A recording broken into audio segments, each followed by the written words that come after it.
She's driven by the power. She's driven to get the power. That is the driving force in her life. She does not answer questions straight out. She is the expert of not saying what she believes. She will run on attacking Republicans and being the first woman president. And oh, isn't that amazing? Oh, it's a woman. She can walk and talk. The thought here is it's all politics. Parcel out favors to individual groups, whether it's unions here or the farm bloc there. She is steeped in controversy, steeped in sleaze. That's why they don't want us to look at her record. I would recommend that Hillary Clinton appreciate that she's not going to be, by any means, the candidate of American women. American women have diverse views on politics, just like men. At the core of almost every one of the investigations we did for 8 years, where there were problems, and I mean major problems with the Clinton administration, she was at the core of them. It's part of the Clinton method, which is say what you need to say at any given moment and rely on the lack of memory of the American public and the support of the mainstream media to support that lack of memory. Well, the 20-year plan really is that the Clintons share power. One would be president 8 years, and one would be president another 8 years over a span of 20 years, with a little Republican in between, perhaps. So in essence, what happened is that Bill and Hillary, in their mid-20s, before they ever took their marital vows, they took their political vows. You know, a lot of people ask me, do we have to go through all these old Clinton scandals again? Well, I have good news for you. You don't, because you can look at the new ones, because Hillary Clinton scandals are a gift that keeps on giving.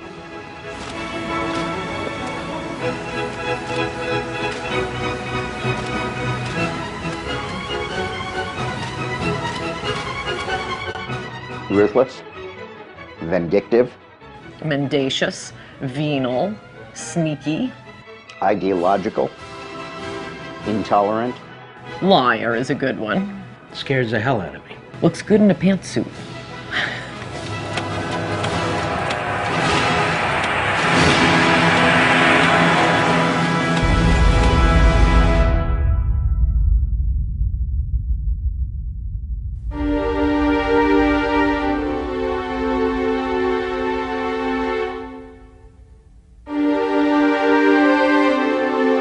I announced today that I'm forming a presidential exploratory committee. I'm not just starting a campaign, though. I'm beginning a conversation with you, with America. So let's talk, let's chat, let's start a dialogue about your ideas and mine. And while I can't visit everyone's living room, I can try. So let the conversation begin. I have a feeling it's going to be very interesting. The challenge for Hillary Clinton on the campaign trail is she has to pretend to be something she's not. She's far more liberal than she's going to want to let on. That means you have to be very controlled. You can't be too spontaneous. You're pretending to be something. And I think that's going to be a potential problem for her on a couple of grounds. It's inauthentic, and people spot that. I am sick and tired of people who say that if you debate and you disagree with this administration, somehow you're not patriotic, and we should stand up and say, we are Americans and we have a right to debate and disagree with any administration. She's a person who's struggling herself with figuring out who she is, or more importantly, how she wants to present herself to the American public, because her own advisors told us her sort of authenticity and who she is issue 1, issue 2, and issue 3 for her. I don't feel no ways tired. I come too far from where I started from. She's continually trying to redefine herself and figure out who she is and project an authenticity to voters who are, of course, wondering who is the real Hillary. Hillary Rodham Clinton. Could she become the first female president in the history of the United States? Her name is known by nearly every American, but who she really is remains largely a mystery. Hillary Clinton points to her time in the White House as a large part of her qualification for the job as president. But most of the news media has conveniently forgotten that her time as First Lady was mired in controversy. The core of the controversy is how truthful Mrs. Clinton has been in answering questions, sometimes under oath, about Whitewater and other matters. She was the first lady to come under criminal investigation. In both Little Rock and Washington, D.C., she was plagued by numerous scandals.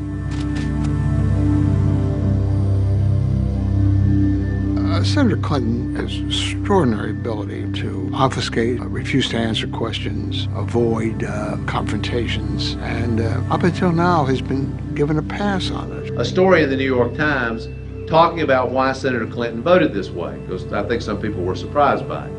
And her advisor said that she voted yes because she was moving from primary mode to general election mode.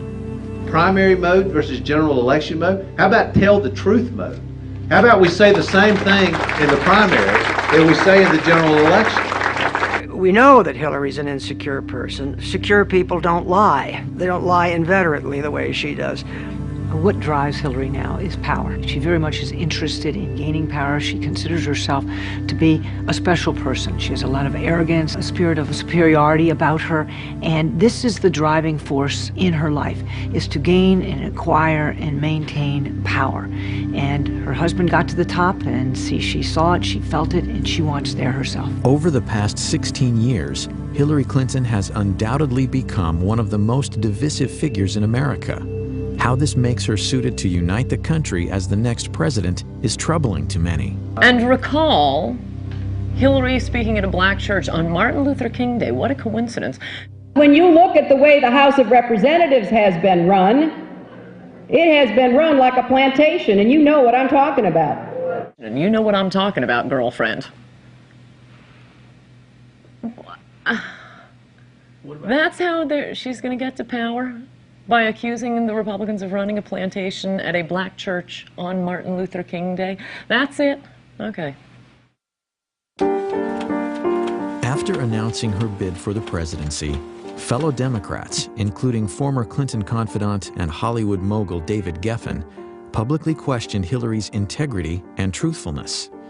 Such breaks within the Clinton inner circle beg the question: what is the truth about Hillary Rodham Clinton? It's a recklessness that's born of arrogance that goes back to her 1960s roots in their narcissism. They believe they are a rule unto themselves. I mean, every time Hillary's been caught in a scandal, she really did it. No one made it up. She's deceitful. She'll make up any story, lie about anything, as long as it serves her purpose of the moment. And the American people are going to catch on to it. So who is the real Hillary Clinton? Is she a brilliant trailblazer poised to make history as the first female president? Or is she ruthless, cunning, dishonest, willing to do anything for power? Because of your position or your husband's, might have given you some kind of unfavorable or, a favored advantage? There isn't any evidence that anybody gave me any favorable treatment. Yes, my question I'd like to follow up too. First one has to do with Susan McDougal. She said that she brought the documents of Whitewater over to you at the governor's mansion. Did you receive all the documents? And if so, what became of them? Every document that we have obtained has been turned over to the special counsel, no matter where it came from. Mrs. Clinton, can you tell us what you know about stories about shredding of Whitewater documents down in Arkansas? Nothing. At the gubernatorial mansion? Oh, that didn't happen, and I know nothing about any other such stories. You know nothing about documents relating to Whitewater ever shredded anywhere that you know about or authorized or didn't authorize? Absolutely not. When you look at all the skullduggery in the Clinton administration, all roads lead back to Hillary. It also tells us something about the character of the American media. I mean, they carry these people. A Republican with those numbers of character flaws, with that sort of behavioral problem and psychopathic psychology could not run or be elected to dog catcher if it were a Republican. The politics of personal destruction was a phrase popularized by the Clintons in the 90s to describe the attacks by what Hillary called the vast right-wing conspiracy. But is she actually more familiar with practicing that fine art than being its victim. They have been the masters of the politics of personal destruction, and then they use the well-known trick of accusing your opponents of your own malfeasance. So they accuse conservatives of speaking honestly about the ethical shortcomings of the Clintons, while they in fact speak dishonestly about the integrity of their opponents. And that has been a bellwether, and it has done destruction to people who they've encountered. Even people in the Democratic Party will acknowledge the Clintons are particularly ruthless and particularly aggressive when it comes to campaigns. They war room. This is a military metaphor for the campaign the Clintons invented regarding instant responses, that no matter what the validity of a charge, you don't explain the charge, you don't apologize for the charge, you don't admit any error, you automatically attack the integrity or the motivations of the other side. There are any number of things in the Clintons' political history that is worth recalling before you go in to vote for, potentially, for a Clinton, in this case, a Hillary Clinton. And it's a small example, but a telling one. When they turned on the travel office, where you had career civil servants doing a great job providing the travel service for the president and his staff, and they wanted to get a lackey friend in, they could have fired the guy in charge, but they accused him of a crime. They tried to ruin his life in order to be able to get him out and get their lackeys in. When the Clintons moved to 1600 Pennsylvania Avenue in 1993, White House veteran Billy Dale was the director of the travel office. Dale had faithfully served 7 previous presidents, starting with John F. Kennedy in 1961. But Dale, who had actually voted for Clinton for president, would soon discover that business under the Clintons would not be business as usual.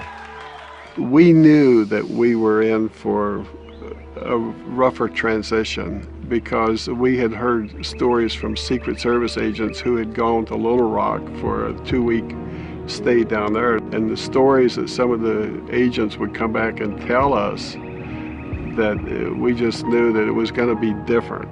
We didn't realize how different it was going to be. The new administration is free to fire anybody that they want to, but traditionally that does not happen. On the day of Clinton's inauguration, Wednesday, January 20th, 1993, Billy Dale got a call from an unknown woman indicating that Catherine Cornelius, the 24-year-old third cousin of President Clinton, would soon be working in the travel office. And I got to know who Catherine Cornelius was. She went to work in David Watkins' office, answering phones, but she never let up in her demands to take over the travel office.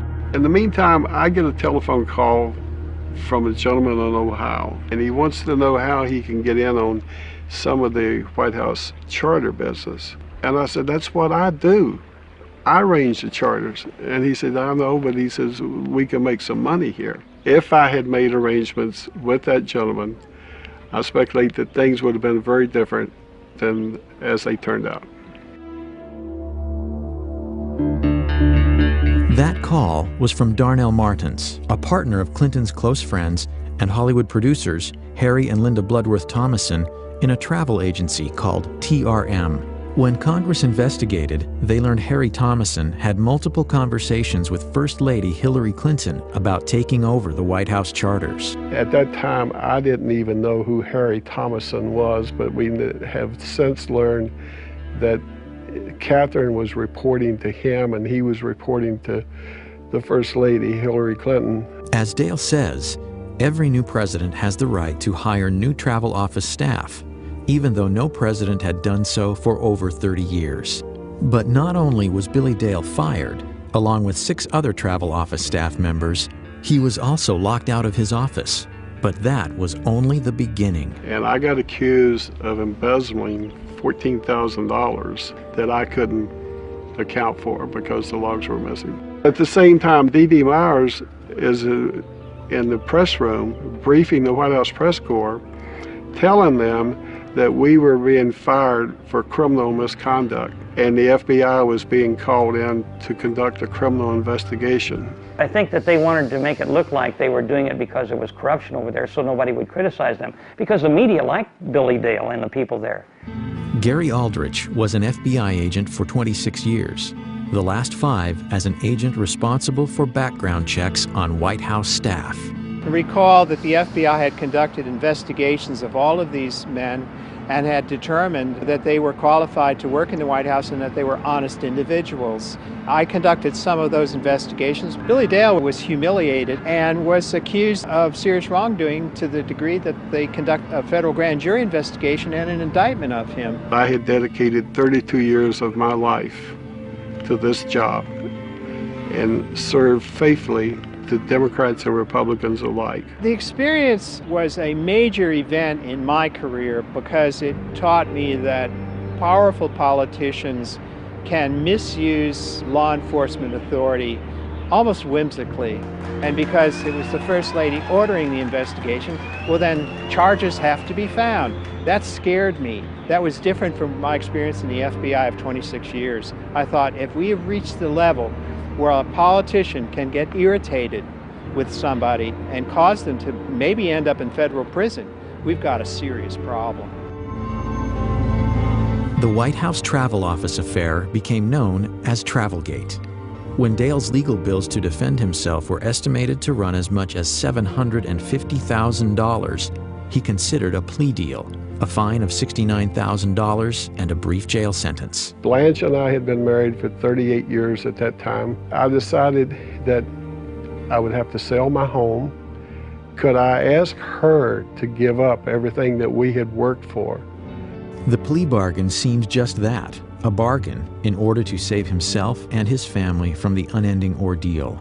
But when Dale was informed he would not be able to proclaim his innocence, he realized he couldn't bargain with the truth. In the meantime, during this year, I got a notice from the IRS that I was being audited. For the next 30 months, Dale was investigated. His son and daughter were also subpoenaed. I remember Vicki, our oldest daughter, telling her mother that if I was found guilty, and maybe we better start over.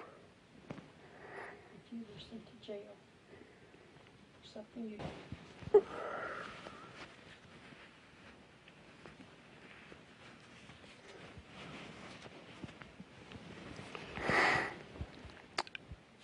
I remember during my trial, Vicki, my oldest daughter, telling her mother that if I was found guilty and had to go to jail for something that I did not do, that she didn't know if she could live in this country any longer, when the government would be responsible for doing something like that to her father.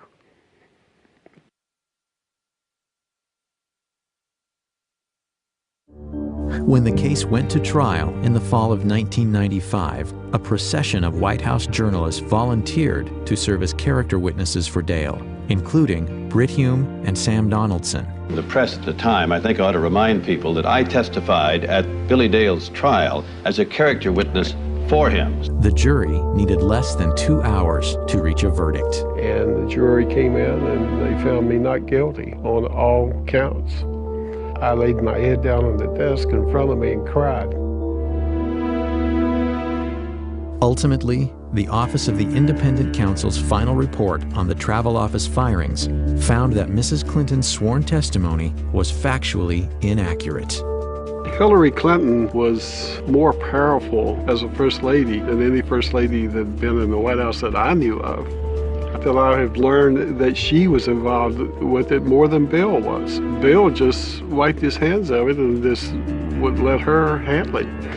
That's an example of the cynicism and the ruthlessness of the Clintons. And at the time, I think a lot of people thought that Hillary had at least as much to do with that as Bill did. What she did to the travel office, I mean, in a way, that is the most illustrative scandal because it was such an Evita Peron act of maliciousness toward these ordinary people. This guy running the travel office all these years, I'm getting them out, getting my rich Hollywood friends in. It's not even the most illegal thing they did, but it is the most contemptible thing they did. Billy Dale wasn't the only victim of what some would allege to be Hillary Clinton's brutal and corrupt political machine. I would say the most important thing I would study is her conduct as First Lady, not as Senator. And her lack of sensitivity to civil liberties, of privacy, using the Internal Revenue Service, her hostility to opponents, her hardness, her meanness. The Clinton administration, almost from its first day, started using the IRS as a threat. I know a lot of tax lawyers, and they said the odds of someone like Paula Jones with her income being audited by the IRS is like being struck by lightning twice. Others would claim that using the IRS to harass political enemies was a Clinton White House specialty, one reminiscent of the strong arm of Richard Nixon. They're both very smart, very politically ruthless, very hardworking, great work habits. Some of them not complimentary, very cynical, willing to do things that are beyond the pale of proper conduct. Proper conduct would not include using private investigators to intimidate. Those allegations come from several women involved with Bill Clinton, including Jennifer Flowers, Elizabeth Ward Grayson, Paula Jones, and Kathleen Willey. The scare tactics, being followed, being audited by the IRS, their homes broken into. I mean, where does it end? Clinton supporter and campaign worker Kathleen Willey was a White House volunteer who alleges that President Clinton sexually assaulted her during a meeting in the private study off the Oval Office in November of 1993. I kept thinking to myself, what in the hell is he doing? That's what I kept thinking, and which sounds silly at the time, but I was getting embarrassed for him. If that's just, this is just not proper.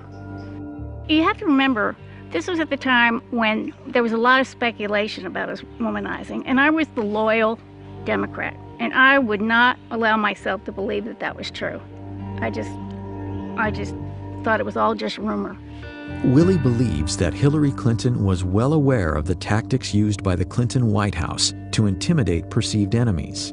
Willey says 2 days before she was set to testify against President Clinton in the Paula Jones sexual harassment case, a stranger confronted her. We passed, and he stopped, and he said, "Hey, Kathleen, did you ever find your cat?" And then he said, rather ominously, "Yeah, that bullseye was a really nice cat." And that's what I thought, that something else was going on here. He stood back and he said, "You're just not getting the message, are you?" The Clinton attack machine immediately targeted Willey. However, there are corroborating witnesses. Jared Stern, a former Marine, later told congressional investigators he was hired to investigate Kathleen Willey during a clandestine nighttime meeting. It was late at night. He called me, asked me to meet him here in this parking garage. I met him, said he had something very important to discuss. I talked to him about it, discussed the tasking, and then I left to carry it out. Stern declines to discuss what he was hired to do. But Stern has admitted he was so uneasy about it that he called Willey, using an alias. I made a telephone call to Miss Willey. I left a message on her answering service indicating that I'd try again the next day. And he left a message for me saying, "Be careful, that there were people out to get me." Jared Stern is a first-hand witness to what the Clintons are doing, have done, and are doing to these women. The Clintons are a unit. They share a zeal for power and a willingness to engage in any and all threat-neutralizing strategies. Legality be damned. No one will ever say what happened to Kathleen Willey was an anomaly. That MO can be seen throughout the Clintons' political lives. It is consistent. Willey says her car was vandalized, her house broken into, and a cat's skull was left on her porch. Today, she still lives in fear. And I don't understand how any woman in this country could vote for a woman who does that to other people, who sets out to destroy and ruin these women who have crossed paths with Bill Clinton. They're power hungry. They stop at nothing. They stop at nothing. If you put me to work for you, I'll work to lift people up, not push them down. I finally parted company with Hillary Clinton when I saw how she was using private detectives to investigate the women who were linked to her husband. Not to change him, not to reform him, not to make him a better person, but to cow the women into silence so that he could get elected president. I do not want that woman controlling the IRS or the DEA or the NSA or the FBI or the CIA. Not in a democracy, I don't. I mean, think of what it says about Hillary Clinton, that she was willing to put up with his open philandering, with anything in a skirt who wanders before his eyesight, all for the power. At least with Bill Clinton, he was just, good time Charlie. Hillary's got an agenda, and she's willing to put up with that to be president of the United States. She's got a to-do list when she gets to the White House. Hillary Clinton's Machiavellian behavior, her tendency to manipulate, deceive, and destroy for personal gain, is nothing new. This woman, now a hero to feminists, gained much of her power during the Clinton presidency from her ability to deal with her husband's infidelities. Bill was always heavily involved in the policies of his administration, but he left chasing down his women and silencing them, pursuing the scandals and lying about them, escaping culpability for any of the things in their past, to Hillary. She was his Nixon. She was his evil equivalent. She was the one who made sure that nothing got to him because she was so good at it. And she was.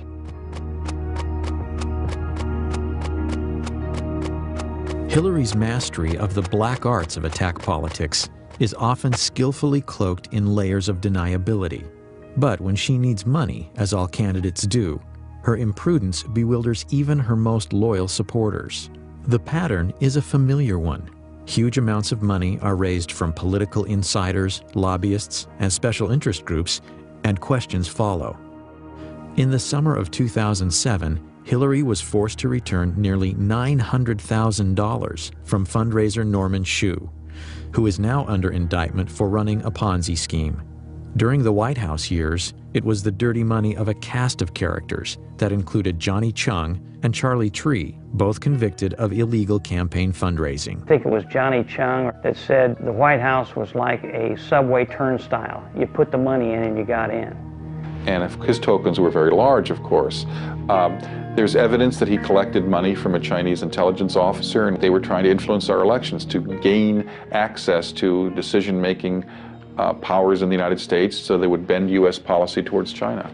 The campaign finance scandals were so extensive, 120 people either fled the country to avoid being interrogated by investigators, pled the Fifth Amendment, or otherwise avoided questions. 14 guilty pleas came out of that. This is really stunning. And it's stunning to me how the media will give her a pass and how the media pretends none of these things happen. And they accept the Hillary operatives line, which is, well, that's old news. Everybody knows about it. Let's move on. Okay, we move on. Now they're laundering money through Chinese dishwashers in Chinatown in New York. I'm a little surprised somebody in the campaign didn't flag that down and say, dishwashers, maximum contribution, or $1,000. Let's look into that a little bit. The Los Angeles Times looked into it and found that they couldn't find something like a third of these Chinatown contributors, and that they found other people who said they had no idea that they had made contributions. It looks like a clear case that somebody committed fundraising law violations, and the Clinton campaign at the least did not do due diligence to try and track that down. One case in particular highlights Hillary's hypocrisy and startling recklessness when it comes to raising illegal campaign contributions. Though most of the news media has ignored it, Hillary was directly involved in what has been called the biggest campaign finance fraud in the history of the United States. It is a story with all the elements of a bestseller: cash, cons, and Hollywood stars.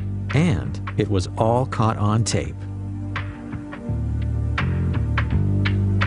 Few businessmen have seen the career heights and depths of Peter F. Paul. I've been fortunate to spend time with some of the world's most celebrated figures of the 20th century. One of my idols was Salvador Dali. He had a big influence on the way that I directed my life. In the early 1980s, Paul, a Miami lawyer with a past criminal record, including convictions for cocaine possession and fraud, headed to Hollywood for a fresh start as a promoter and producer. After doing various projects in Hollywood, I decided after meeting a fellow who was a out-of-work model that there was an opportunity for me to prove that I could cultivate a media icon.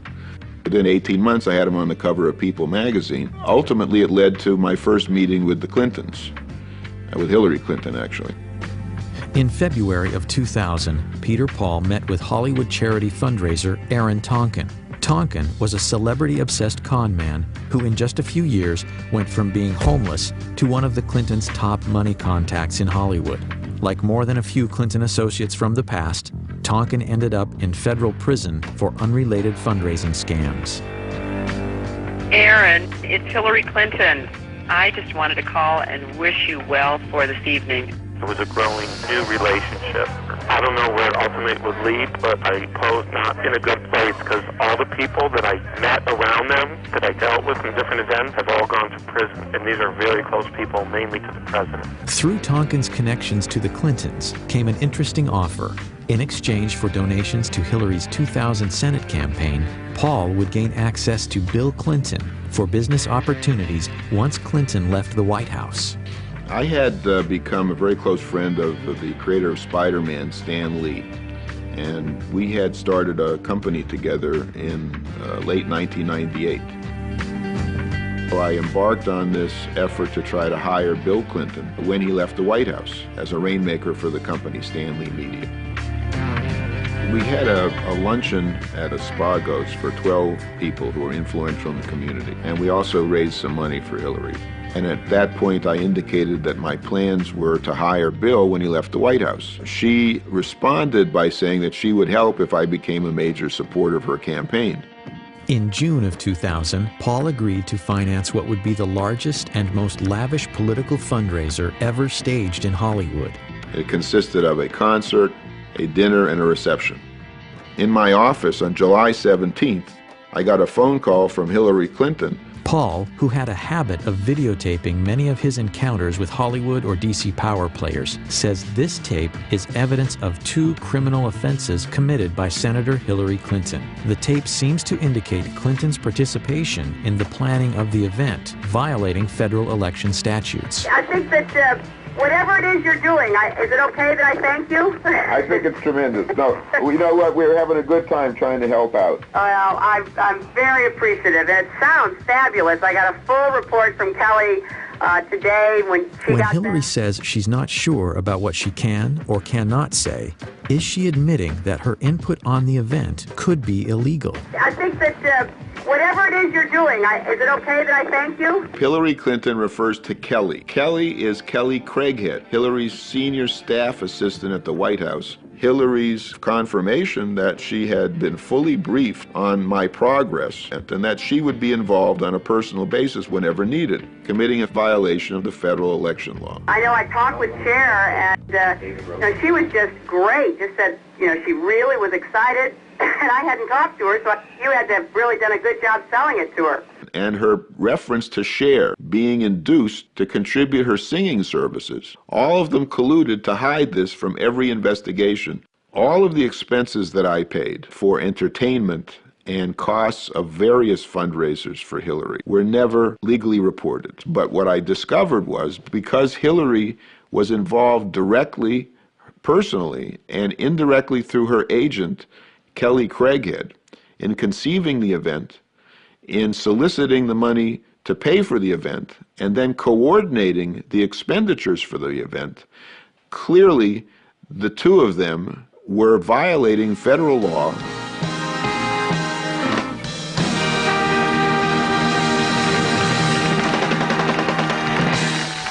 Ladies and gentlemen, the chairman of Stan Lee Media, Stan Lee. I just want to welcome you all to the Hollywood salute to President William Jefferson Clinton.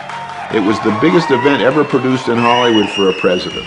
Muhammad Ali, John Travolta, Brad Pitt, Shirley MacLaine, the Steenburgen, the Gregory Peck, Cher, Diana Ross, Patti LaBelle, Toni Braxton, Melissa Etheridge, Sugar Ray, Michael Bolton, Paul Anka. We had over 100 stars. The entire leadership of the Democratic Party was there, and it was a magical evening. But just 2 days later, the magic was gone. The Monday after the event, I got a phone call from Ed Rendell telling me that the Washington Post was asking questions. The position that Hillary Clinton would take was that she hardly knew me and that I didn't give any money, and that if I was smart in order to maintain my deal, that I would go along with that. The Washington Post bombshell questioned Hillary's decision to associate with Paul, given his criminal past. The Clinton camp implied they weren't aware of it. I had been vetted 6 times. My house had been prepared for a presidential sleepover, and the president allowed me to put my name on 25,000 invitations. It's impossible to think that they didn't know that I had federal convictions, which anybody that uses the internet can find within 4 clicks. Peter Paul was basically paying for the entire event, and he was held at arm's length. He wasn't invited to the White House, and they did not really want to interact with him. And it never really dawned on me, because I really didn't understand those part of politics and how it works, that they do a vetting process. Amazingly, the Clintons continued to solicit money from Paul, even after publicly distancing themselves from their newfound friend. On August 24th, a fax was sent to my office on Hillary's letterhead, the Hillary Clinton for Senate letterhead, by her finance director, David Rosen, asking me to transfer $100,000 in stock. And here you have a smoking gun document, which is on her letterhead, faxed to my controller with the wiring instructions to send $100,000 worth of stock. That's illegal. When I became Hillary's biggest donor, no one made any reference to concerns about my credibility, my truthfulness, or my ability to honestly do business. You know, Hillary has no problems with me as long as I'm writing checks. From there, the Paul case takes twists and turns no screenwriter could imagine. Stan Lee Media collapses. Paul is indicted on 2 felonies in connection with trading of Stan Lee Media stock.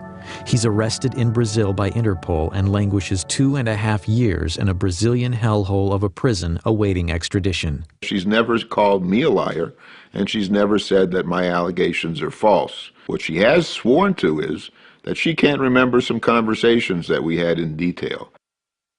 I'm not asking anybody to like me or to trust me or even to believe me. I'm asking people to look at the record that is undisputed and to come to their own conclusions regarding the suitability of Hillary Clinton to acquire the highest office in this country. June 9, 2000, did you discuss with Hillary Clinton supporting her campaign in exchange for President Clinton helping you in your business concerns? Yes. Did Hillary Clinton pledge President Clinton's support for your business interests? Yes. August 13, 2000, at Barbra Streisand's home, did you talk with Hillary Clinton about supporting her campaign provided President Clinton help you with your business interests? Yes. I've been analyzing polygraphs since 1995. I attended the Department of Defense Polygraph Institute. I would say Mr. Paul has been truthful in his answering the questions concerning the issues administered in the polygraph. It was the most lavish affair of all. But her campaign said that it cost $400,000, not $1.1 million, so that they could use the other $700,000 for the campaign and use it to buy advertisements. Now the question is, did Hillary know it was a mistake? Of course she did. Number one, she was there and she knew it couldn't have only cost $400,000. Number two, she frequently urged Peter Paul to hold down the expenditures for it. Number three, after the forms were filed with the FEC, Peter Paul told her they were inaccurate, and Hillary continued to file inaccurate forms. And finally, the FEC investigated it and concluded it did cost $1.1 million. I want to thank Stan Lee and Peter Paul and Aaron Tonkin for their extraordinary hard work and leadership on this. The Clinton campaign ultimately paid $35,000 in fines for having underreported the cost of the gala. Aaron Tonkin says both Senator Clinton and her finance director, David Rosen, knew of his illegal financing schemes, including how he reimbursed celebrities who donated to Hillary's Senate campaign. They wrote a check where I told them to write it, the Senate 2000 from the invitation they received, and then I reimbursed them either 1 or 2,000, depending if 1 or 2 people came. I told her National Finance Director David Rosen, and he just said, "Don't tell me anything like that." And I told the FBI. Is it possible that the senator from New York and former First Lady, the most experienced of all the candidates, was completely unaware of her finance director's dealings? Peter Paul awaits sentencing for securities fraud. He vows to spend the rest of his life trying to expose what he characterizes as Hillary's chronic pattern of corruption. Well, I think that, like William Safire said in the New York Times, Hillary's a congenital liar. Even David Geffen, who was a supporter of hers, commented on her facility with lying. So if she can do this as publicly and in such a gross and unvarnished way, then imagine if she got additional power in the White House and what she would do with that. I can't think of any other politician in history who has shown such a disrespect and a contempt for the Constitution and the rule of law as Hillary. And I represented Richard Nixon's best friend, and I knew Richard Nixon. And I'll tell you something, she's no Richard Nixon, she's worse. One of her great claims throughout the 90s and in her present career as senator is that she'll say, "Oh, this is all old news." Well, it's old news because the Clintons are repeat offenders. They've been doing these things going right back to the 1980s.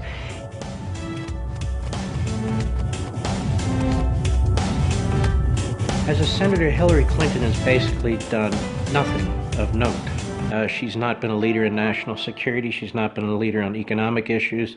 She's not been a leader on anything. Is Hillary really the most qualified to hit the ground running if elected president? After all, she was First Lady for 8 years and now a senator from New York.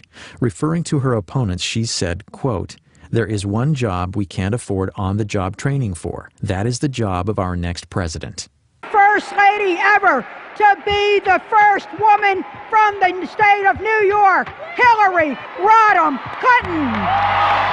Hillary says we should elect her president because of her tremendous accomplishments in the United States Senate. Well, she's passed roughly 20 bills. Let me tell you what some of them were. To commemorate the 225th anniversary of the American Revolution, to express our appreciation to Alexander Hamilton, to name the Thurgood Marshall Courthouse in Lower Manhattan, to honor the men's and the women's lacrosse high school team from Syracuse High School, to express the sense of Congress that Harriet Tubman, who died over 100 years ago, should have received a federal pension. But is that the legislative gravitas and qualifications on which to elect a president of the United States? Is she kidding? During her Senate campaign, Hillary promised to create 200,000 jobs, largely to benefit economically depressed upstate New York. And if you help me get elected, I'll work day and night to put this plan in effect for the people and children of New York.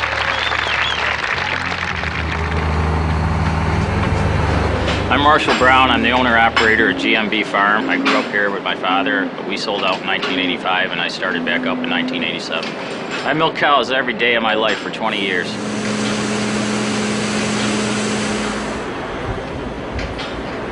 Agriculture is New York State's largest industry. I don't know if Hillary was told that when she got off the plane or not. Dairy farming is the largest segment of that. 3 years ago, Hillary Clinton came to Oswego County. She said she had a plan for the dairy industry. Like all her plans, she never gives any specifics, but it's going to make everything all wonderful for us. 2 years after she gave her I Got a Plan speech, the price of milk dropped to the same level it was in 1979, and I'm losing my ass. Senator Clinton's promise of 200,000 jobs for upstate New York was one of the most irresponsible statements she ever made. Because A, it proved to me that she had no clue what was wrong with upstate New York, and B, there's no way the federal government can deliver that. Should she have made the promise? Oh, sure. That's what politicians do. That's what God put them on the earth to do, is make promises they can't keep. I don't fault her for making the promise. I fault her for making bad votes in the Senate against the very tax cuts that would have helped the state of New York. No, the Bush tax cuts were the only hope upstate New York had of competing, and if New York State wasn't so burdened by heavy taxes, heavy unionism, heavy regulatory red tape, upstate New York could be doing dramatically better. Because I do have a plan. I have an economic plan for upstate New York to try to make sure that we keep our young people here, that they can have jobs in this area, they can stay and raise their children. Between 2000 and 2006, over 1 million New Yorkers moved out of the state for economic or financial reasons. Today, in the upstate town of Clinton, New York, many of Hillary's constituents aren't pleased with their senator. Well, we certainly would like more support from her in this area. I think every business would like to see more economic support. I think that she's just a typical politician. Whatever the surveys show she should be doing, she's doing. She tends to spend most of her time downstate. That's where the votes are primarily, and sometimes we feel forgotten up here. She cares more about her consumers, her food stamps, her welfare programs than she does the American farmer that's producing the food. When the American farmer is eligible for food stamps, there's a problem. Which I am. As a presidential candidate, Hillary has made other promises that may also prove difficult to keep. My plan does not create a single new government department, agency, or bureaucracy. It is not a government takeover of health care. It is a public-private partnership that provides more choices. Her sweeping health care reform proposal comes with a price tag of nearly $110 billion per year. Anne is going to pay more. You are going to pay more. People with jobs will pay more. That's why she's so popular with women with needs, but not so popular with women with jobs. Hillary's first effort to socialize health care came in 1993 during her husband's first term. Widely perceived as a disaster, many say it provoked the Republican Revolution. I mean, certainly you have to ask whether or not she's learned a lot from that experience. It was a failure. She knows it was a failure. It was a very embarrassing failure for her. Where have you seen the government make anything more efficient and less costly and more effective by its presence? Where have you seen that? As I've said on many occasions, I still have the scars to show from what we tried to do back in the first 2 years of Bill's administration. The effort to kill Hillary Care was really good common American sense. Americans know a bad fish when they smell one. Everything Hillary wants for America is what Canada does for all of its people, any one of whom that has $5 extra in their pocket comes across the border to the United States for health care services. I think it's worth remembering, after her health care fiasco, the Clinton team put us aside. They gave her ceremonial duties thereafter. She was more like a Pat Nixon than she was like an Eleanor Roosevelt from mid-94 onward, because Bill Clinton's professionals recognized she'd made a hash of the one big policy she'd been given. She was essentially out of the White House in 95, 96, and I know because I was there most of that time. She was visiting China, she went to 70 foreign countries, she wrote a best-selling book, did book signings. Then when the Lewinsky scandal broke, she came back to Washington, and in 98 and 99 led the effort to keep her husband in office, and in 99 and 2000 spent her time running for the Senate in New York. Many Americans believe our healthcare system needs improvement. But what is Hillary's solution? Hillary is really the closest thing we have in America to a European socialist. She really believes that government should vastly expand its efforts in the areas of healthcare and education, and she wants to increase taxes to do it, from 33% as it is now, up into the mid-40s and high 40s as it is in France and Germany. I'm going to take $10 billion away from a lot of these industries, starting with money from the HMOs that are getting too much out of Medicare, starting with the no-bid contracts for Halliburton, starting with the defense industry that needs to be pared down and reined in. I've been very clear about that. And as she talks on the campaign trail, her purpose of government, as she sees it, is to remold society for the common good. The common good in this case means government. It means Washington. She wants government to be in control. She wants government to direct the economy. The other day, the oil companies reported the highest profits in the history of the world.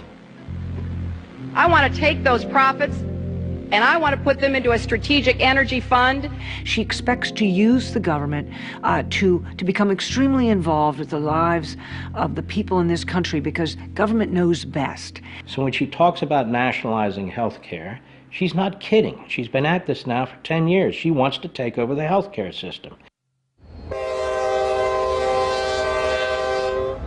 What might Hillary's healthcare plan look like? Welcome to Yuma, Arizona.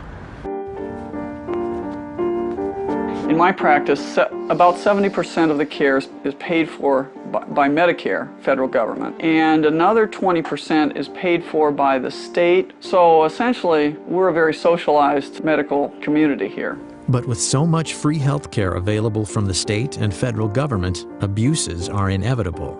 One of my favorites is a patient of mine who was actually a drug runner. His books didn't tally, and to teach him a lesson, they blew a hole in his foot with a shotgun down in Mexico. Well, he went to the closest medical hospital in Mexico where medical care was free, and they were going to amputate his foot. So he hopped up to the border, literally, and at that point demanded an ambulance, which by our emergency medical laws we have to supply. So we got an ambulance to him, we brought him to our emergency room. I asked him, I said, let me guess, this guy's insured, right? And my friend said, oh, actually, he has Medicare.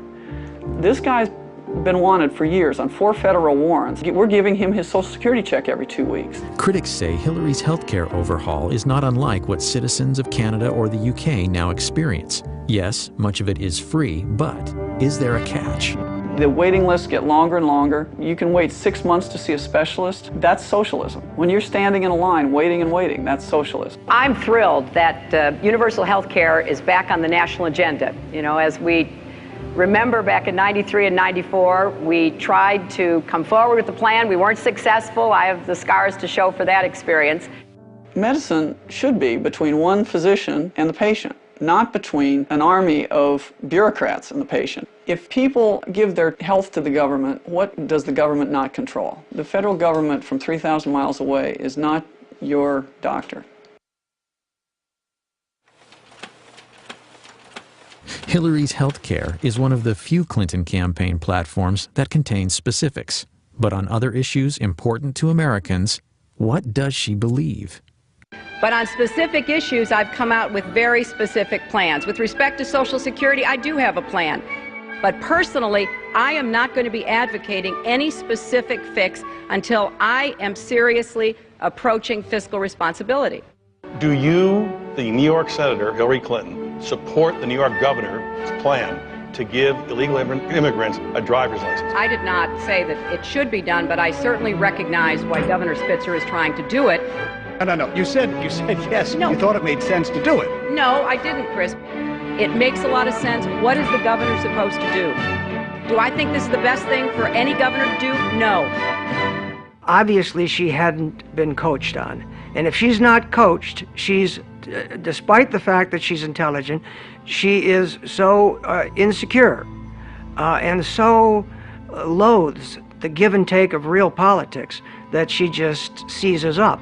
And she sure seized up when those questions were asked her. You know, finally, for the first time, everyone talks about, well, Hillary talks about how, oh, they were so mean to her, they were so mean to her. All that happened in that debate was that, I think it was Tim Russert in that debate, engaged in the old journalistic practice of the follow-up question. That's all it took, and, you know, all hell breaks loose because Hillary's asked to actually tell us what your position is. You know, it raises the question, can you withstand the criticism in the way that any president has to?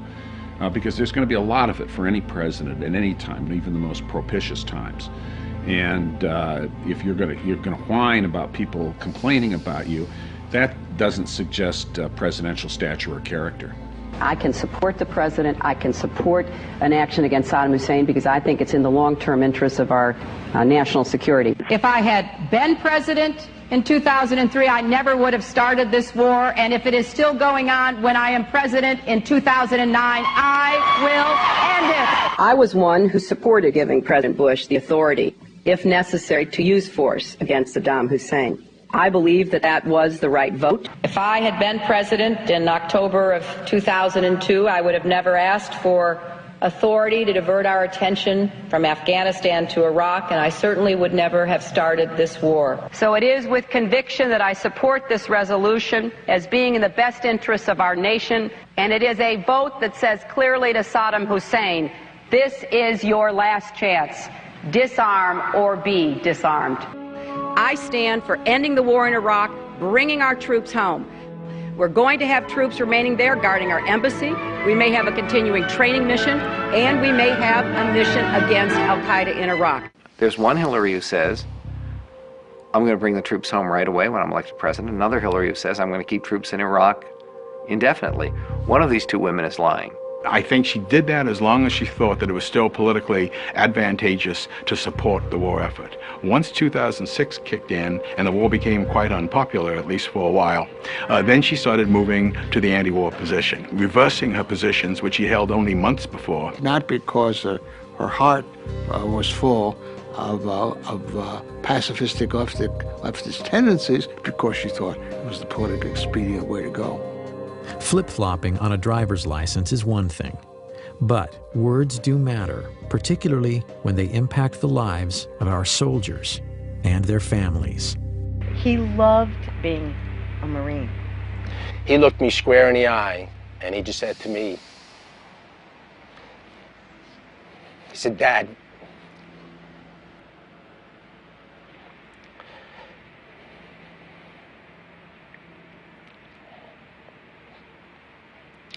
he said, Dad, what could be better, what could be more honorable than to serve your country? It was at that point where he became my hero. In January of 2007, Senator Clinton visited Iraq. While there, she did an interview with ABC News, stating, I don't know that the American people or the Congress at this point believe this mission can work.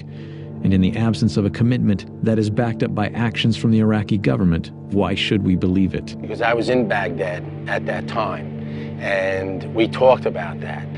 I'm thinking, what the heck goes through the minds of our military that are out on those front lines, the Ramadi, the Fallujahs, out walking the streets of Baghdad, Hadithas, and throughout Iraq, putting their life on the line every single day and hearing something like that. It's just so demoralizing. Robert Buzz Patterson served as the president's senior military aide in the Clinton White House. Distinguished service in the Air Force, including combat missions, and his regular interaction with the First Lady gave him unique insight about the potential future commander-in-chief. They see that when Mrs. Clinton says something stupid about the war, or Harry Reid says the war is lost, or Dick Durbin calls them war criminals, that is played immediately on Al Jazeera and Al Arabiya overseas. That does nothing to support the troops. All it does is embolden the enemy to believe if they can hang out a little bit longer, they win. It's very hard to believe her because you don't know what the next day she's going to say, and it's terrible. Everybody from a four-star general to a private understands what it means to be a leader, what it means to have moral backbone and discipline and integrity. And the military saw none of that during the 1990s and does not see that any of those attributes in Mrs. Clinton today. If we do pull out and we do not complete this mission, my son's sacrifice would have been in vain, along with the other fallen heroes. If a legislator does not like the war and decides enough already with this war, then cut off the money. They're entitled to do that. But above all, it's not up to a legislator to try to outguess military strategists. That's not their job. So you say again, okay, well, she's flipping, she's flopping. No, she's not flipping and flopping. She is lying. She will not take responsibility for calling and asking our good, brave soldiers to put their life on the line. She will not take responsibility. Every Democratic candidate, they all want to just get out of Iraq, just whatever it takes. When the fact of the matter is that you can't have good security in Iraq until you've dealt with, at a minimum, Syria and Iran, because they're the ones who are arming, training, and running a lot of these terrorists. The war on terror isn't the only issue where Hillary is trying to have it both ways. When it's politically expedient, Hillary campaigns on her husband's presidency. But when the polls say otherwise, she abandons their record. What she can be is selective in terms of, cherry picking and making determinations that she's now suddenly the face of foreign policy, that she, shaped economic policy, except for the stuff that didn't work out, in which case that was somebody else's problem or somebody else's fault. Ladies and gentlemen, you have just heard a stunning illustration of my real campaign slogan. Buy one, get one free. This is as much about Bill Clinton as it is Hillary Clinton. I mean, for purposes of this election, it's one and the same. Buzz Patterson carried the nuclear football for President Clinton. While serving in the Clinton White House, he learned firsthand about the former First Lady's qualifications. When she was moving them around the White House hallways and corridors, the edict was for us to avoid eye contact with her so as to preclude her from making exchanges like good morning, good afternoon, and therefore those of us that worked in and around herself and her husband would oftentimes dive into open office ways or doorways to avoid her stare. Well, I saw her vent on her husband many, many times. In one particular situation, we were at a fundraiser. As we entered the elevator to go to the top floor of this hotel, Mrs. Clinton lit into her husband with every profane four-letter word you've ever heard in your life, and as a military guy, I've heard them all. Anger really took me by surprise, how vicious it was and how profane it was, and then of course, we got to the top floor of the elevator, of the hotel, and the elevator opened. They were holding hands and smiling and waving like they could turn it on and off in a heartbeat. Both Clintons are well aware the war on terror could be the key issue in Hillary's run for the presidency. Both have been quick to fault the Bush administration for failing to prevent the 9/11 attacks, while absolving the Clinton White House of any missed opportunities. There were many times, 8 to 10 that I'm aware of, in the 1990s, that we either had a chance as a country to capture bin Laden or to kill him, 8 to 10. And every time we had a viable opportunity, Clinton chose not to pull the trigger.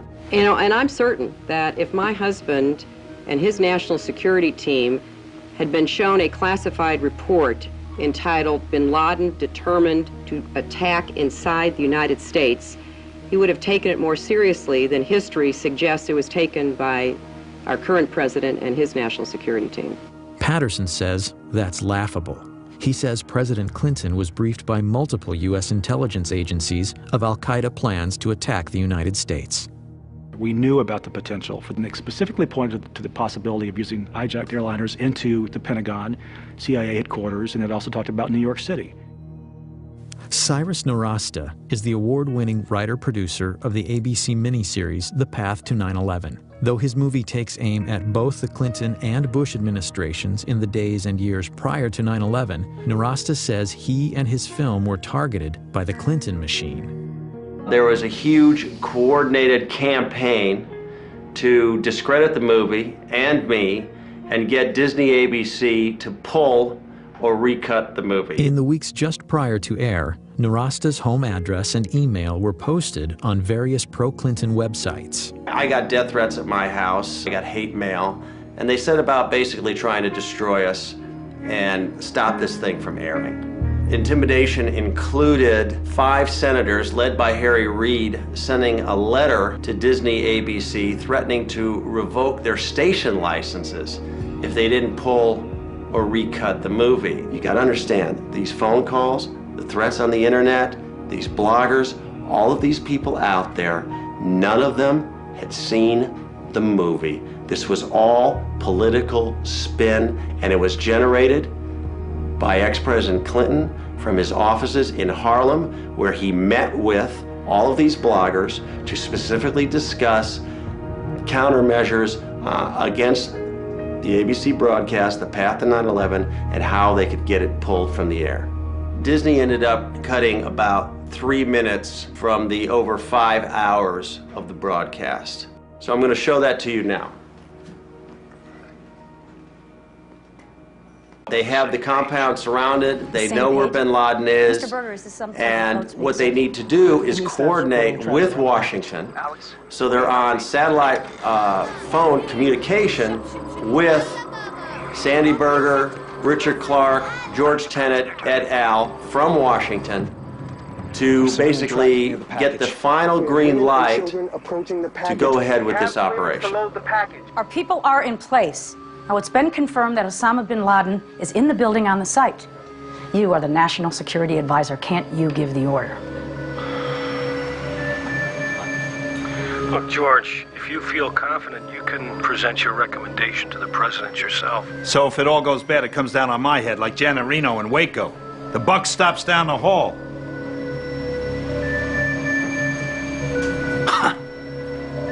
Mr. Berger, sir.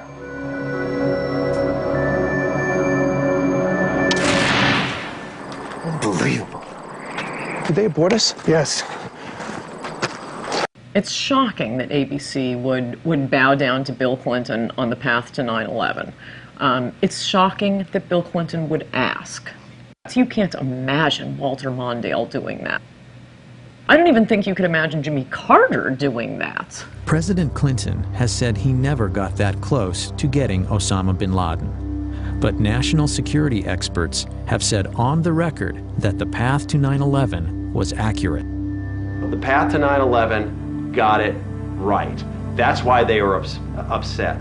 We exposed the hot button truth that they've been trying to bury for years. The $40 million project was a ratings smash with nearly 28 million viewers. It later received 7 Emmy nominations. But if you want to catch The Path to 9/11 on DVD, you can't.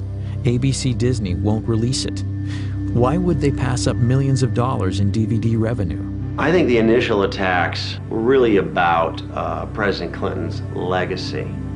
However, now, a year later, with the DVD being suppressed, I think it has become about Hillary's run for the White House.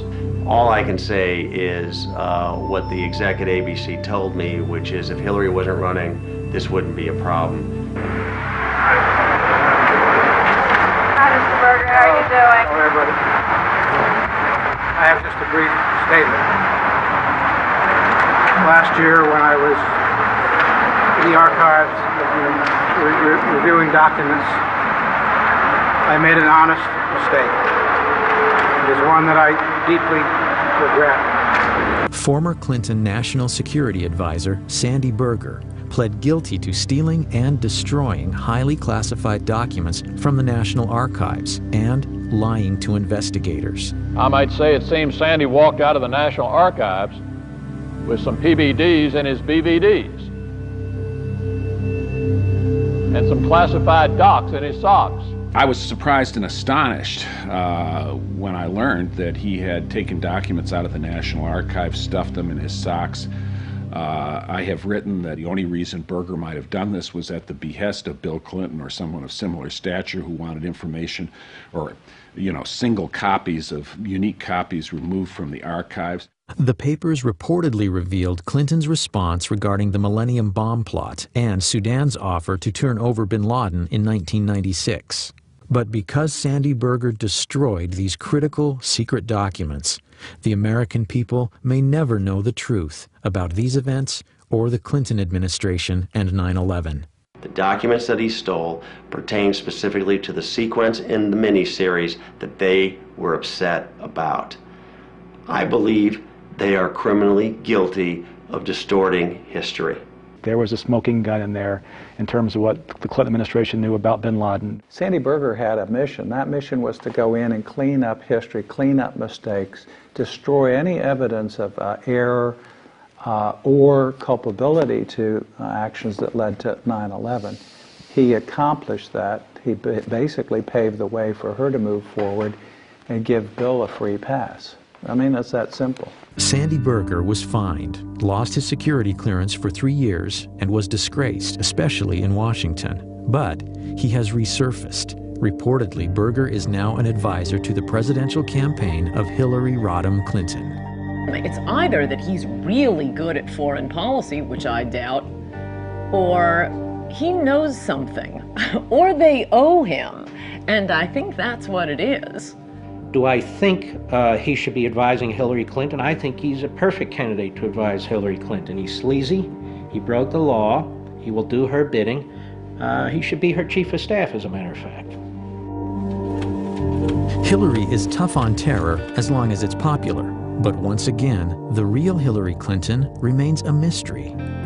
We went through all the speeches that were posted on her website, some 200 of them, and there's no speech that's about counterterrorism or talks about the threat to the homeland. Whatever Mrs. Clinton took away from the 9/11 experience is now slipping away.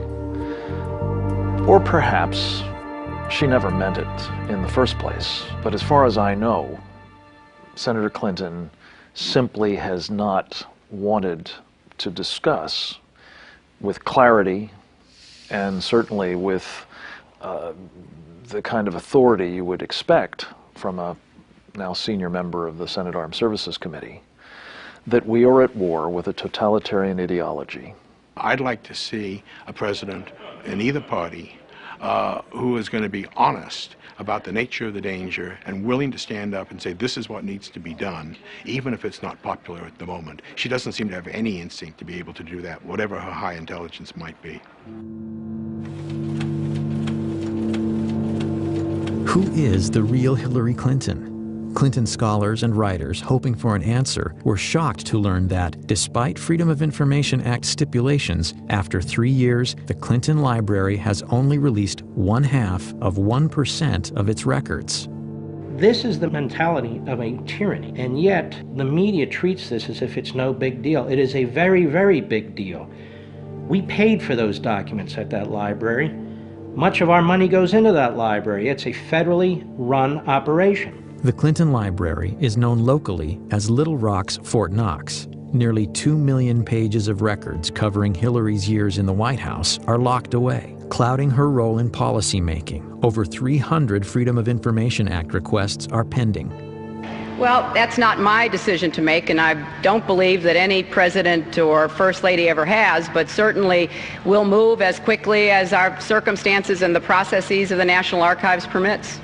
This idea they're claiming now that we're trying to release them, we're trying to as fast as we can, but the library just won't let us release them. You want the papers released, order the papers released. They're your papers. A tendency of this administration, from the top all the way to the bottom, is to withhold information, to resist legitimate requests for information, to refuse to be forthcoming about information that is of significance and relevant to the job that all of you do and the interests of the American people. I think the American people have a right to as much of the public record as possible about Hillary Clinton. Those records should be released before the 2008 election so we can learn a lot more about exactly how much influence she had in the White House, what her positions were in the White House, and how she acted in the White House. Character is defined as what we do when we think no one is looking. By that standard, many critics say the Clintons are sorely lacking. On January 20th, 2001, President Clinton issued 140 pardons on his last day in office.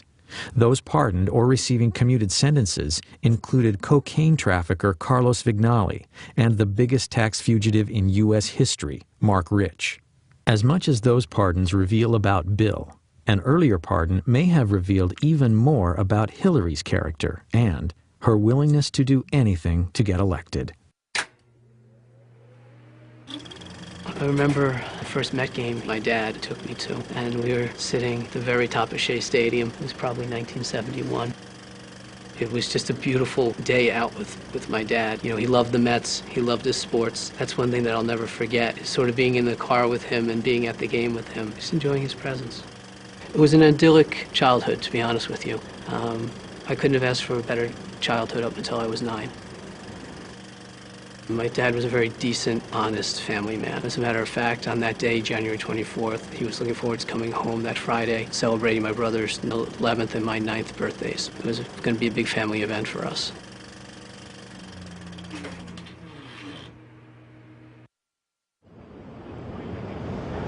Fraunces Tavern has an extraordinary place in American history. It's where the Sons of Liberty met. It's where George Washington bid farewell to his officers at the end of the Revolutionary War. And it's also the place where Frank Connor, my father, was murdered in 1975.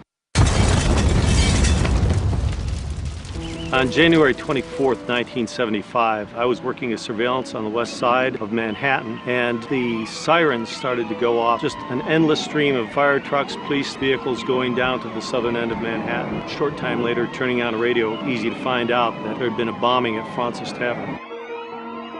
Nobody dreamt that this was a daytime bombing of a restaurant in New York City in the United States of America, because it simply was not the sort of thing that happened in America. The senseless bombing had been perpetrated by what was arguably the most active terrorist organization in U.S. history, the FALN. But in 1975, the FALN was a newly formed, previously unheard of organization that through deadly violence advocated complete independence for Puerto Rico. I kept hoping and thinking that maybe he's under rubble, trying to get through and there's a mistake. It really didn't happen, that he was okay. My mom says now that all she wanted to do was run. She wanted to run out the door and keep running. I remember I was a little tiny 9-year-old, and I was one of the guys that picked me up, and I was sort of punching him in the back, not knowing how to react to something like that.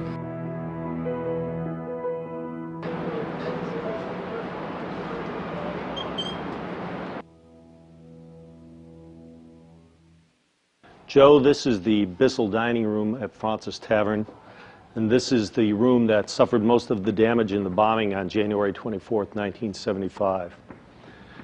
The bomb was placed actually just on the opposite side of these doors. Waiters and some of the other witnesses remember seeing somebody come through this door carrying a large duffel bag. He looked around the room. One of the waiters was about to approach him and tell him that he had to leave when he stepped back out. Apparently left the bomb outside. This was a typical FALN device. It was a quantity of dynamite, included propane tanks, which was one of their trademarks in building their bombs in the early days, and a simple timer, a wristwatch altered to serve as a timer to set off the device. So he knew when he placed it that essentially the people that he had seen were going to feel the impact of it. Absolutely. He knew that he was committing mass murder, no question about it. Where would my dad have been sitting in relation to this table? I believe your dad was sitting at the end of the table here, Joe, and would have been one of the first people hit by the blast of the bomb.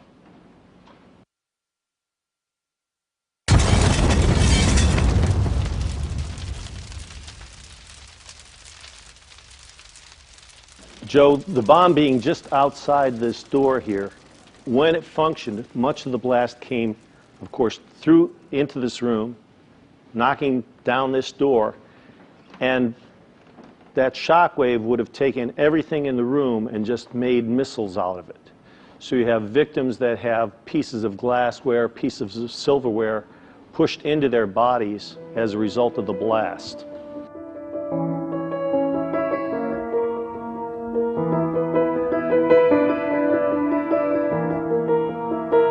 Rick, do we know why they chose the time, the place, the day? The communique that they left said that they were trying to kill capitalist, imperialist pigs in Fraunces Tavern, and specifically cites Fraunces as being the target. 4 died, and more than 50 were injured.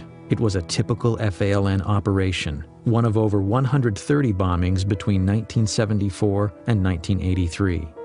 But on that crisp winter day at Fraunces Tavern, no one could imagine what the future held for the murderous members of the FALN. Hillary's biggest problem running for the Senate was that she wasn't a New Yorker. And how is she going to appeal to the specific ethnic groups that make up the New York State electorate? So, in September 1999, right in the middle of her Senate campaign, she was approached by City Councilman Jose Rivera, who really is a spokesman for the Hispanic community in New York, who gave her a packet urging the pardoning of the FALN terrorists. And included in the packet was a letter to Hillary asking her to use her influence on her husband to get these pardons granted. And 2 days later, they were. Freedom came today for most of the 14 Puerto Ricans who accepted President Clinton's controversial gift of clemency. 11 of them, who describe themselves as nationalists, some others describe them as terrorists, were released from federal prisons around the country. It made no sense. Not one of the incarcerated FALN terrorists had requested clemency or had expressed any remorse. In fact, Prior to that action, the Clinton administration had granted clemency in just 3 cases out of over 3,000 applications, according to the Office of the Pardon Attorney at the Justice Department. It was putting a political agenda of the Clintons above my father's life. Sandy Berger appeared on television a day or two after the pardons were granted, or after the clemency was granted, and stated that these people were not personally involved in violence. That's simply not the fact. In this case, these people were convicted of planting 36 bombs in Chicago. If that's nonviolence, then Mr. Berger's dictionary is a little bit different than mine is. The Department of Justice received a memo from the FBI saying that under no circumstances should these people be released. The President of the United States, who had access to all this information, ignored the facts of the matter. You have to ask yourself, who benefited from this besides the terrorists themselves? It's my view that have concluded the only other person that could have benefited from this was Hillary Clinton. The Senate, on a 95-2 vote, later denounced President Clinton's FALN clemency. Candidate Clinton claims she is the most experienced. Her husband claimed she was intimately involved in his administration, and yet Hillary said publicly she had, quote, no involvement in or prior knowledge of the decision. Obviously, she knew about it. Obviously, she asked Bill to do the pardons, and obviously, when she says she knows nothing about it, she's not telling the truth.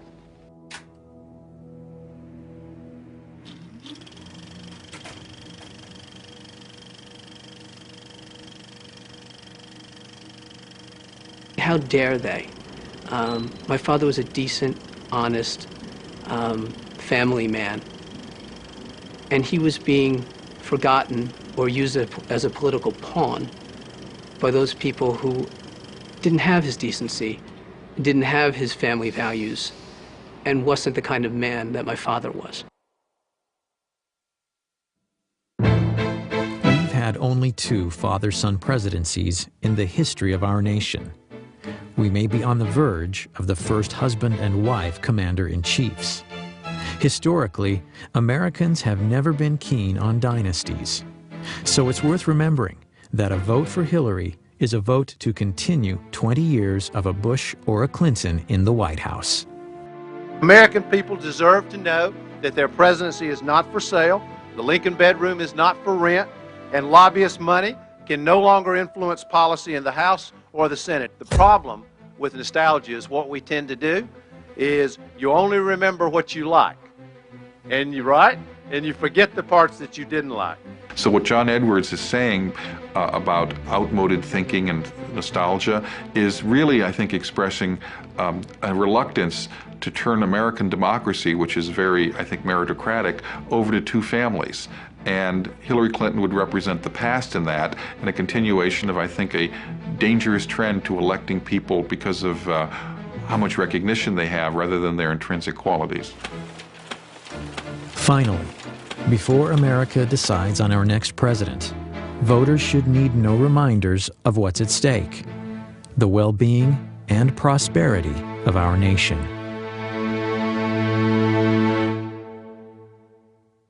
We uncovered a radio show that Eleanor Roosevelt, her heroine, did in 1934. Eleanor Roosevelt was asked during the show, when will a woman become president? Her answer, when a majority of the American people have trust and confidence in the integrity of her. And that's the challenge that Hillary faces. It's been said, and I agree with it, that this is the most personal political choice that Americans make. We're very interested in their personality traits, their person that they could trust, that they would like. That's where I think Hillary Clinton as a candidate has great defects.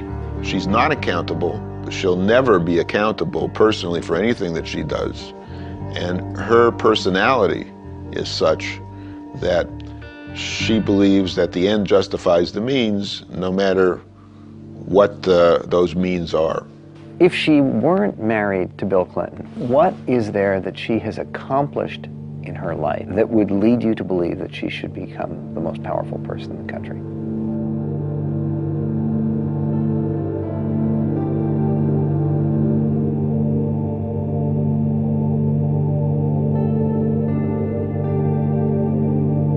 Which candidate is most likely to be able to be successful in protecting us from the threat from radical Islam? That is the central crisis of our time. if she reverts to form, Hillary Clinton will likely be in the future what she has been in the past, which is a person, a woman, a politician of the left. And I don't think that's going to be good for the security of the United States. She can't favor English as the official language of government, has said she can't favor it. 85% of the American people favor English as the official language of government. I think there are a number of big issues where you'd have a very clear contrast. She favors liberal judges. 91% of the American people favor the right to say one nation under God. The bigger this campaign is, the bigger the choice is, the more trouble she's in. What will be important, though, and this is some baggage she has to deal with, is the idea of a co-presidency, the idea that Bill Clinton will be back in the White House. Because I think when he left the White House, people had had enough. I can't imagine that Americans want to go back to the 90s and the country being dragged into this ugly, dysfunctional family drama. I certainly don't see Hillary Clinton as someone who can unify the country. President Bush didn't. I don't think she would either.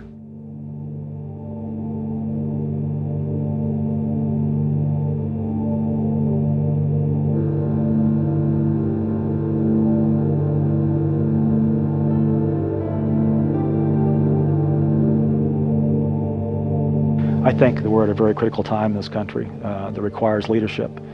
And I can tell you, beyond a shadow of a doubt, that Hillary Clinton I know is not equipped, not qualified to be our commander-in-chief. This vote comes down to one thing: liberty. Do you believe in liberty or don't you? Economic liberty, free speech, protecting our borders, protecting our country from terrorism. The issue is liberty. You know, on January 20th, 2009, someone will stand on the steps of the Capitol and raise his or her hand to take the oath of office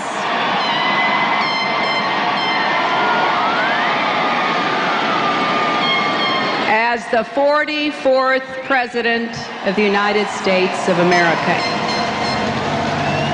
We must never underestimate this woman. We must never understate her chances of winning.